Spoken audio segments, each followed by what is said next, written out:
ఇక్కడికి వచ్చే కొన్ని హౌస్ సైట్స్ మీరు ఇక్కడ చూస్తే ఎంత దుర్మార్గం అంటే assigned lands SC ST BC beneficiaries lands అన్ని ఫోర్సిబుల్ గా తీసేసుకున్నారు. 10,000 ఎకరాలు. మాది పేదల ప్రభుత్వం, పెత్తందారులకు పేదలకు పోరాటం జరుగుతుందని చెప్పే పెద్ద మనుషులు పేదవాళ్ల భూములు కొట్టేసి వాళ్ళ పొట్టగొట్టే పరిస్థితికి వచ్చారు. వాళ్ళకి ఏంటి పాపం వాళ్ళు చేసింది?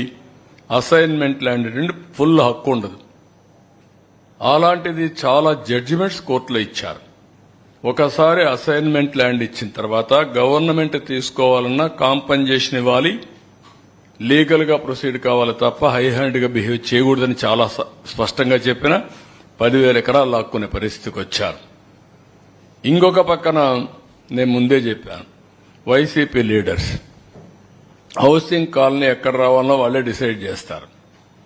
ముందుగా ఒక భూమి కొంటారు, ఆ భూమికి ప్రైస్ డిసైడ్ చేస్తారు. దానికంటే 2.5 times రేట్ ఎక్కువ వస్తుంది. ఈ విధంగా పెద్ద ఎత్తున చేశారు. ఇంకో పక్కన ప్రొహిబిటెడ్ ల్యాండ్స్, ఆవా భూములు, క్యాటిల్ పొరంబోకులు ఎప్పటి నుంచో చిన్నప్పటి నుంచి మేము చూసేవాళ్ళం. ఊర్లలో పశువుల్ని తీసుకుపోవాలంటే ఎక్కడా జాగలేకపోతే అక్కడ గవర్నమెంట్ ల్యాండ్ క్యాటిల్ పొరంబోకు ఉంటుంది, అక్కడ పెట్టుకునేవాళ్ళంతా ఊరంతా అన్నమాట. ఒకప్పుడు ఊర్లలో సంతల మారిగా అనమాట ఇవన్నీ. అలాంటివన్నీ కూడా ఇచ్చేసే పరిస్థితికి వచ్చారు.